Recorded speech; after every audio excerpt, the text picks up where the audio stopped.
Olá, meu nome é Arlan. Sejam todos muito bem-vindos ao Apostolado São Tomás de Aquino. No vídeo de hoje trataremos sobre divórcio, novo casamento e a Igreja Ortodoxa. Lembrando que o link para o nosso artigo estará na descrição e no comentário fixado deste vídeo.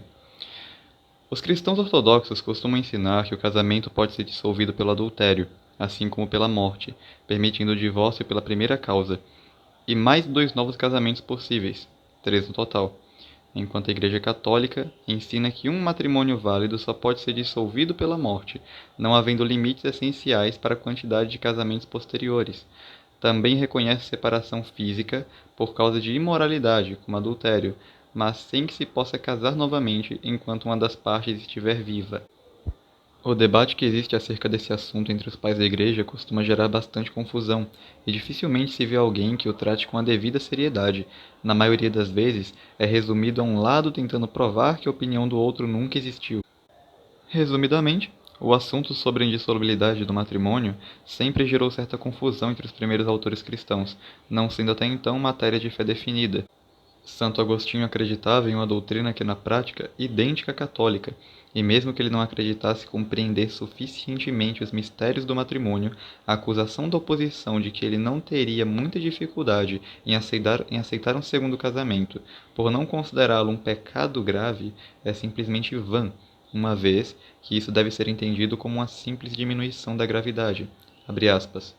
Também não se pode afirmar com razão que um marido que repudia sua esposa por causa de fornicação e se casa com outra não comete adultério, pois também há adultério da parte daqueles que, depois de repudiarem suas ex-mulheres por causa de fornicação, se casam com outras. Este adultério, no entanto, é certamente menos grave do que o dos homens que se despedem de suas esposas por motivos diversos da fornicação e tomam outras mulheres. Sem dúvida, falamos a verdade. Mas não absolvemos desse crime o homem que se casa com uma mulher que foi demitida por causa de fornicação.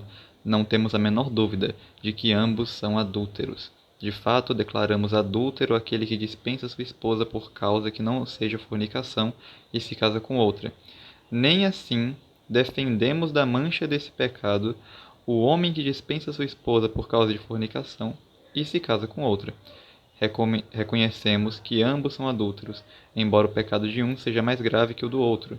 Ninguém é tão irracional a ponto de dizer que um homem que se casa com uma mulher cujo marido a rejeitou por causa de fornicação não é um adúltero, enquanto sustenta que um homem que se casa com uma mulher demitida sem base em fornicação é um adúltero. Ambos os homens são culpados de adultério. Fecha aspas. Outros autores, como São Justino Mártir, Tertuliano, Clemente de Alexandria e Atenágoras de Atenas, parecem impróprios para serem citados no debate, uma vez que vários destes parecem sustentar doutrinas sobre indissolubilidade matrimonial que nem católicos nem ortodoxos aceitariam em hipótese alguma, como a de que o matrimônio não pode ser dissolvido nem mesmo pela morte. Especialmente, o caso de Orígenes pode ser debatido. O Pastor de Hermas também não parece ser muito útil para o diálogo, uma vez que se trata de um texto apócrifo e suspeito de heresia, apesar de ter uma autoridade histórica e sustentar uma doutrina muito semelhante à católica. Um escritor que parece assumir a mesma posição que os ortodoxos é Lactâncio.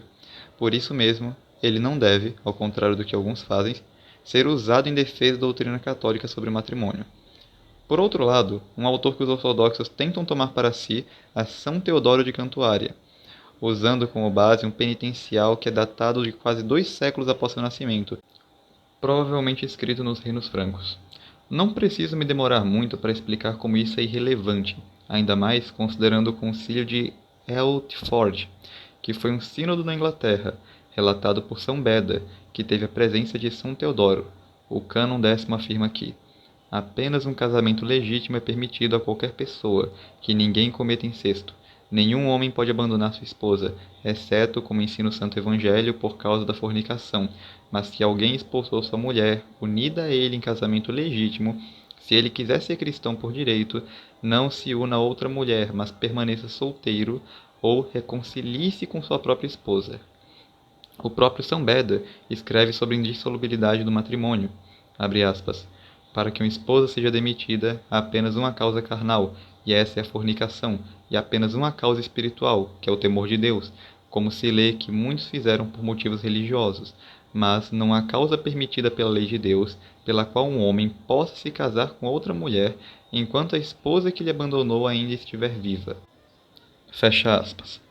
O Concílio de Cartago, sínodo regional aceito pelos ortodoxos, uma vez que o sínodo de Trullo o cita em seu segundo cânon, e pelos católicos, uma vez que o Papa São Zacarias o citou em resposta aos francos sobre o divórcio, 3 séculos depois, diz, em seu 102º cânon: parece bom que, de acordo com a disciplina evangélica e apostólica, um homem que havia sido repudiado de sua esposa e uma mulher repudiada de seu marido não deveria se casar com outro, mas assim deveria permanecer, ou então ser reconciliado um com o outro. Mas se eles rejeitarem esta lei, eles serão forçados a fazer penitência, caso em que devemos solicitar que uma lei imperial seja promulgada. São Jerônimo é comumente aceito como defensor da posição católica, sendo poucos os ortodoxos que discordam disso, e mesmo as discordâncias se mostram geralmente muito fracas. O mesmo vale para São João Crisóstomo, que escreve: e todo aquele que se casar com uma mulher divorciada deve ser castigado. Quando então lhe será permitido contrair um segundo casamento? Quando? Quando ela for libertada da corrente, quando o homem morrer. Mas dizendo que ela foi libertada após a morte do marido, ele mostra que ela havia sido escrava enquanto o marido ainda estava vivo. Mas ela é uma serva e sujeita à lei. Mesmo que receba uma certidão de divórcio 1000 vezes, ela será obrigada pela lei do adultério, pois os servos podem, de fato, mudar de senhor enquanto estão vivos, mas não é permitido que uma esposa mude de marido enquanto ele ainda está vivo, pois isso seria adultério. Não leia para mim as leis criadas por estrangeiros, aceitando a emissão de certidão de divórcio, pois Deus não vai julgar você naquele dia segundo eles, mas segundo os casos que ele mesmo determinou. Fecha aspas. Sabendo que o assunto sobre o divórcio não parece ter sido definido dogmaticamente nos primeiros séculos da Igreja, lembrando que o Sínodo de Roma, que teoricamente teria aprovado o divórcio, não representava a disciplina geral ou o pensamento comum dos romanos ao longo dos séculos e nem foi impositivo para toda a Igreja, portanto não simboliza um erro grave, um concílio ecumênico poderia impor uma doutrina sobre o assunto posteriormente, e assim nós católicos vemos o Concílio de Trento, que não é aceito pelos ortodoxos. Nossa argumentação poderia terminar por aqui, e isso já teria suficiente para iniciar um debate. Mas vamos prosseguir para questões ainda mais práticas.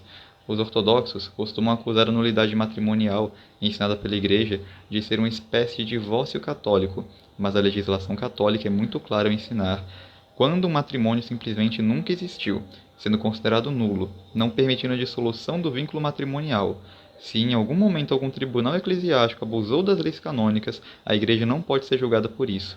Por outro lado, a indissolubilidade do matrimônio nas igrejas ortodoxas orientais se tornou, como explica o padre Martin Jung, mera e vazia denominação, uma vez que ela se desfaz, canonicamente, não apenas por causa do adultério. Vejamos. A partir do século IX, as causas do divórcio, que há muito haviam sido inseridas pelo imperador Justiniano I no indulto Consignato Noma Canoni, foram colocadas em prática pela Igreja Bizantina. Certos preceitos desse tipo de legislação logo foram alterados em detrimento do vínculo matrimonial, e uma nova causa de dissolução foi introduzida pelos imperadores, não com protesto, mas com o consentimento da Igreja Bizantina. Alguns canonistas ortodoxos, como Demétrios Comatenos, em De Divortio, elogiam Justiniano por esse indulto sobre as causas do divórcio e prontamente admitem que a Igreja Oriental lhe deu o poder da lei. Abre aspas. Este indulto, diz Milash, foi inserido nos títulos do século XIX Canone. Assim, os preceitos nele contidos receberam autoridade pública e força de regra na Igreja Oriental para todas as causas relativas ao divórcio, mas outras causas de dissolução, que foram posteriormente introduzidas tanto na lei bizantina quanto na prática eclesiástica, dependem de uma interpretação mais livre deste indulto e de uma adaptação a casos particulares. Fecha aspas. Quem diz isso é o canonista ortodoxo Demétrios Comatenos, em De Divortio, edição grega, página 896. Curiosamente, neste mesmo século, o Papa João VIII respondia ao arcebispo da Cantuária sobre o divórcio, dizendo: Abre aspas, para aqueles homens que, como você diz, abandonam suas esposas contra o preceito do Senhor, ordenamos que o marido não deixe sua esposa ou o esposo deixe seu marido, exceto por fornicação. Se um deles se foi por esse motivo, cada um deve permanecer solteiro ou reconciliar-se, pois o Senhor diz: o que Deus uniu, não o separe o homem. Portanto, como um marido não pode abandonar sua primeira esposa, com quem se uniu em casamento legítimo, também não é permitido por qualquer motivo tomar outra esposa enquanto sua primeira esposa ainda estiver viva. Se ele fizer isso e não se corrigir, então deve ser excluído da comunidade da igreja. Fecha aspas. Mas prosseguindo, as causas do divórcio são devidamente indicadas no Induto de Justiniano. 9 são listadas. Não revelar uma conspiração contra o imperador, se a mulher não tiver contado a seu marido deste tipo, uma conspiração bem conhecida por ele, o marido pode legalmente exigir o divórcio. O mesmo é concedido à mulher, se o marido tiver participado ou sido cúmplice da conspiração e não tiver revelado. Adultério de mulher comprovado judicialmente. Um homem que comete adultério é apenas punido se o marido se deixou intrigar pela castidade da mulher a fim de a fazer adulterar com outro, a mulher pode pedir a dissolução do casamento. Se um deles tramou a vida do outro, ou se não contou ao outro as tramas preparadas pelo terceiro, das quais tem conhecimento. Se a mulher involuntariamente ou contra a vontade do marido se banquetear com estranhos ou se lavar, se o marido tiver acusado falsamente a esposa de adultério, se a mulher involuntariamente ou contra a vontade do marido tiver permanecido fora de casa, mas não com os pais, ou tiver frequentado os teatros, os espetáculos do hipódromo, etc. Se o marido quer, na mesma casa, quer na mesma cidade, coabitar oficialmente com outra, e 2 vezes, avisado pelos pais da mulher ou por outros, não cair em si, se um dos cônjuges permanecer por certo período de tempo no cativeiro do inimigo. A última causa de divórcio me dá oportunidade para fazer uma citação ao Papa São Leão Magno, que diz: como então você diz que através de desastres da guerra e das penosas incursões do inimigo, as famílias em certos casos foram tão divididas que os maridos foram levados para o cativeiro e suas esposas permanecem abandonadas, e estas últimas, pensando em seus próprios maridos, ou mortos, ou provavelmente nunca serão libertados de seus mestres, contraíram outro casamento sob o estresse da solidão. E agora que o estado das coisas melhorou, com a ajuda do Senhor, alguns daqueles que pensavam ter perecido retornaram. Você parece, querido irmão, naturalmente em dúvida, o que deve ser resolvido por nós sobre mulheres assim unidas a outros maridos. Se alguma mulher estiver tão possuída pelo amor de seus últimos maridos, a ponto de preferir permanecer com eles do que retornar a seus parceiros legais, elas serão merecidamente marcadas, de modo que sejam privadas até mesmo da comunhão da igreja, pois, em um assunto perdoável, eles escolheram se contaminar com o crime, mostrando que buscaram seu próprio prazer em sua incontinência, quando uma restituição legítima poderia ter obtido seu perdão. Que voltem então ao seu estado anterior e façam reparação voluntária, nem que aquilo que uma condição de necessidade extorquiu deles seja de forma alguma transformado em desgraça por maus desejos, porque, como aquelas mulheres que se recusam a voltarem para seus maridos, devem ser consideradas profanas, então aquelas que retornam a uma afeição iniciada com a sanção de Deus devem ser merecidamente elogiadas. Fecha aspas. Todas as causas desse tipo, ao longo de toda a época bizantina, isto é, do final do século IX até o século XV, foram recebidas na Igreja Bizantina. Aqui outras, ao longo do tempo, foram sucessivamente acrescentadas, a saber, defloramento da noiva antes do casamento, manifestado pelo marido imediatamente após ter investigado o assunto, sodomia do marido, ódio da esposa para com o marido por causa das injúrias e indignidades recebidas, o ódio do marido contra a esposa por causa de defeitos físicos, astuciosamente escondidos da esposa, inimizade mútua implacável pela suspeita de infidelidade ou concebida em outro lugar, tornando a coabitação intolerável e perigosa. Aborto obedido pela esposa apesar da vontade do marido, ausência do outro cônjuge por 5 anos sem aviso prévio da parte ausente, entrada de um dos cônjuges na vida religiosa consagrada, adultério do marido por 3 anos e adultério da esposa por 5 anos, disparidade de culto ou religião mista ocorrendo após o contrato do casamento, consanguinidade espiritual proveniente da recepção própria à descendência da pia batismal. Do século XVI até nossos dias, as causas já enumeradas prevalecem no Patriarcado de Constantinopla, mas algumas outras, não mencionadas nas antigas fontes do direito bizantino, foram ali recebidas na prática, a saber, quem sofre de doença grave da mente ou do corpo, e não apenas loucura, paralisia ou fraqueza dos membros, cegueira, falta de menstruação da mulher, impotência da mulher para cumprir os deveres conjugais, especialmente se o marido consentir com o divórcio, etc. Grave incompatibilidade do caráter e costumes entre homem e mulher, consentimento mútuo como causa suficiente de divórcio quando é reconhecido pela Igreja, a deserção de um cônjuge pelo outro por 3 anos. Antes de Pedro Magno, a prática do divórcio na Igreja russa era geralmente regida pelos estatutos recebidos dos bizantinos e gregos. Houve, no entanto, algumas particularidades e exceções.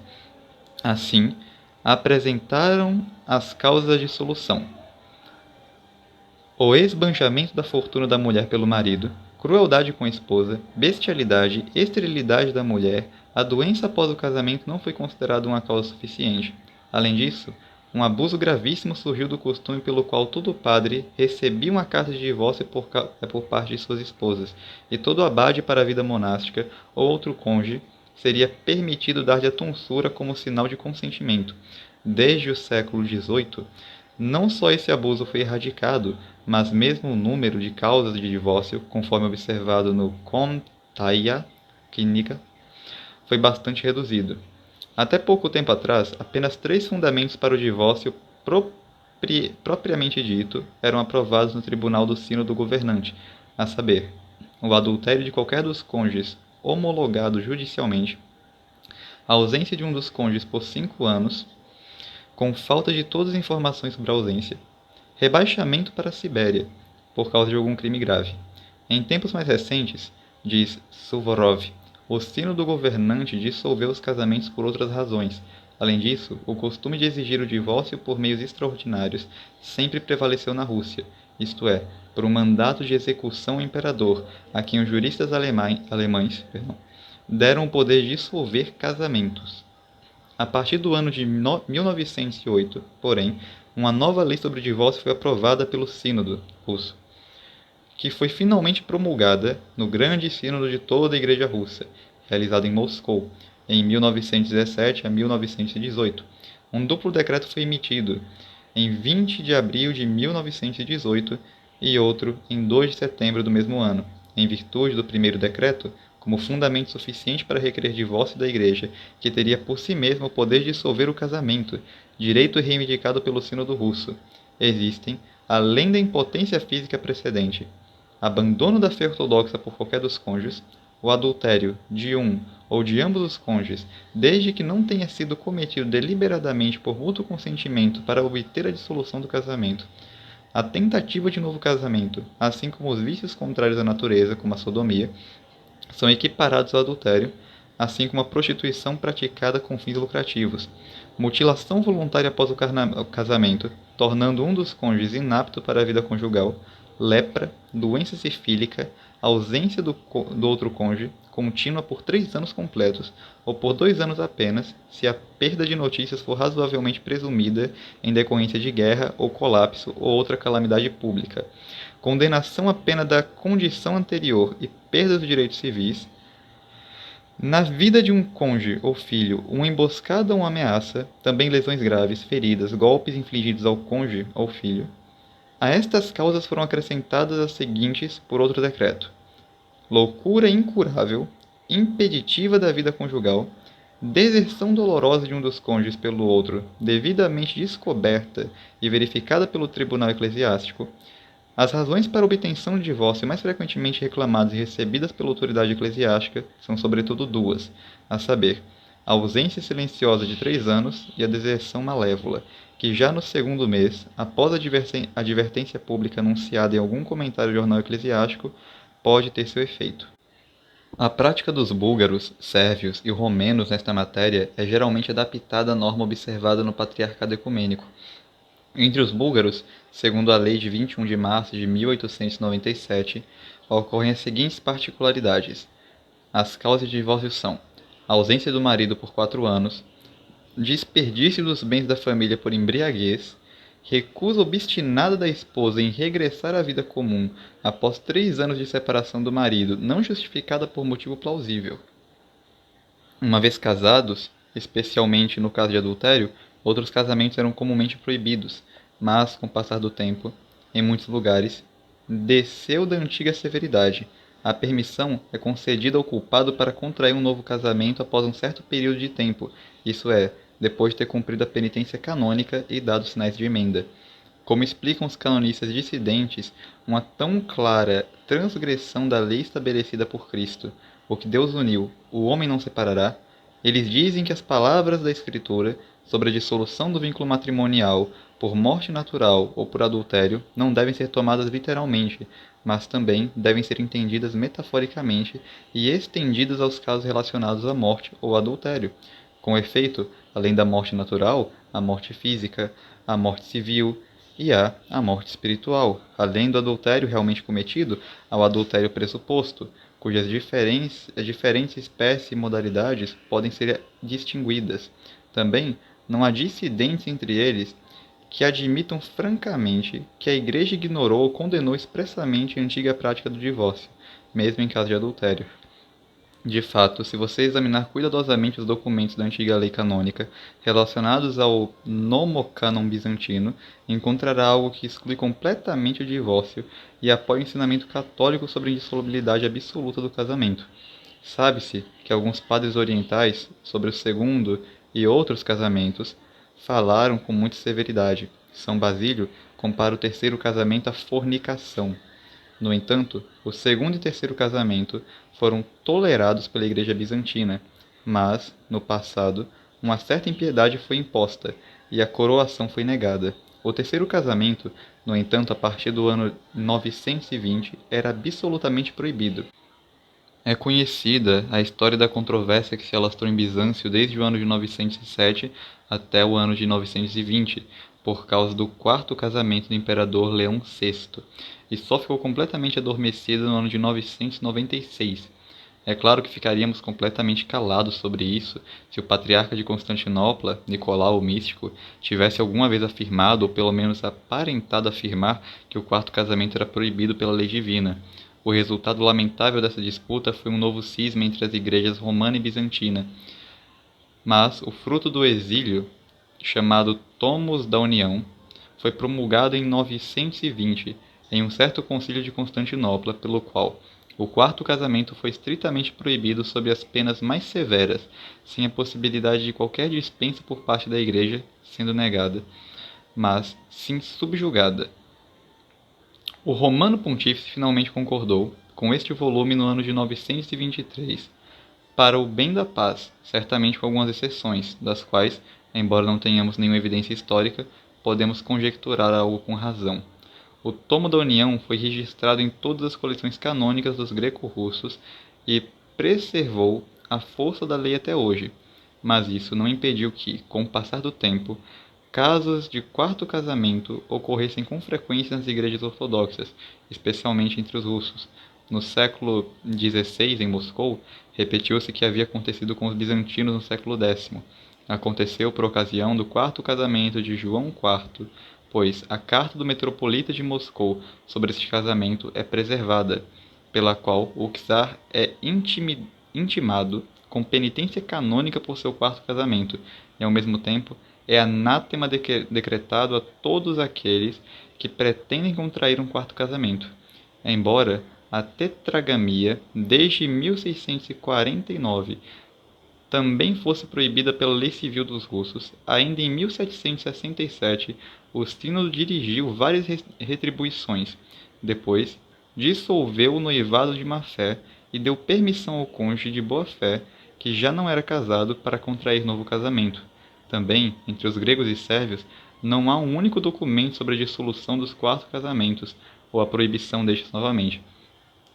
A legalidade dos casamentos após o primeiro e do quarto em particular foi tratada com os gregos por ocasião da União de Lyon, em 1274, pois no texto latino da Profissão de Fé de Clemente IV, Miguel Paleólogo, serão encontradas as seguintes proposições: mas a lei diz que, dissolvido o casamento pela morte de um dos cônjuges, são admissíveis os segundos e terceiros casamentos e depois sucessivos, se houver impedimento canônico por outro motivo. É estranho, porém, que na versão grega da mesma profissão de fé seja feita apenas menção ao segundo e terceiro casamentos. Da mesma forma, no texto grego da Profissão de Fé, enviada pelo patriarca João de Veca ao Papa João XXI, em 1277, a tetragamia é silenciosa, enquanto isso é mencionado novamente no texto latino da Confissão do Imperador João V, em 1369, perante os legados de Urbano V. Foi recitado. O que dificilmente pode ser explicado de outra maneira senão pelo fato de que a menção do quarto casamento nos documentos de idioma grego foi deliberadamente omitida para que os oponentes da união da disciplina do Papa não tivessem uma brecha para protestar contra. Aqui notamos que o rigorismo obstinado dos greco-russos em proibir o quarto casamento é estranhamente conflitante com sua frouxa facilidade em permitir os divórcios. Por conclusão, mesmo sendo o casamento tão grandemente protegido por Deus, não podendo o homem separar o que ele uniu, a Igreja Ortodoxa criou uma violação constante desta lei por tantos motivos que o contrato matrimonial, elevado por Jesus Cristo à dignidade de sacramento, aparece ali como uma das convenções sociais menos estáveis e mais fáceis de quebrar. Em 542, o indulto de Justiniano já reconhecia 5 ou 6 causas de divórcio, mas não parece que a Igreja Bizantina tenha adotado essa legislação antes da segunda metade do século IX. De fato, notamos que no final do século VI, o Sínodo de Trullo não se refere a ela em nenhum lugar e que seus cânones são, pelo contrário, bastante favoráveis à doutrina católica da indissolubilidade. Cito aqui o cânon 87. A que deixou o marido é adúltera, se veio para outro, de acordo com o santo e divino Basílio, que extraiu isso da maneira mais excelente do profeta Jeremias. Se, portanto, ela parece ter se afastado do marido sem motivo, ele merece perdão e ela punição. E o perdão será dado a ele, para que ele possa estar em comunhão com a igreja. Mas o que deixa a mulher que lhe foi dada legalmente e casa com outra incorre em adultério pela sentença do Senhor. Fecha aspas. Foi somente no final do século IX, no momento em que a influência da Igreja Romana se tornou quase nula no Oriente e quando a separação foi praticamente consumada, que a Igreja Bizantina institucionalizou oficialmente esta prática. As causas do divórcio apresentadas por Justiniano são aceitas. Outras são acrescentadas sucessivamente por iniciativa dos imperadores e dos patriarcas ecumênicos, de modo que no século XV o direito canônico bizantino poderia enumerar cerca de 20 deles. Longe de diminuir no período moderno, sua lista ainda aumentou em mais 4 ou 5 casos. A essa prática se opõe absolutamente ao comum da Igreja primitiva, como reconhece o canonista russo Suvorov. Abre aspas. A relação conjugal só se rompe com a morte de um dos cônjuges. Fecha aspas. Curso de Direito Canônico, página 382. Espero que esse vídeo tenha ajudado você. Deus te abençoe. Nossa Senhora te proteja. Até o próximo vídeo.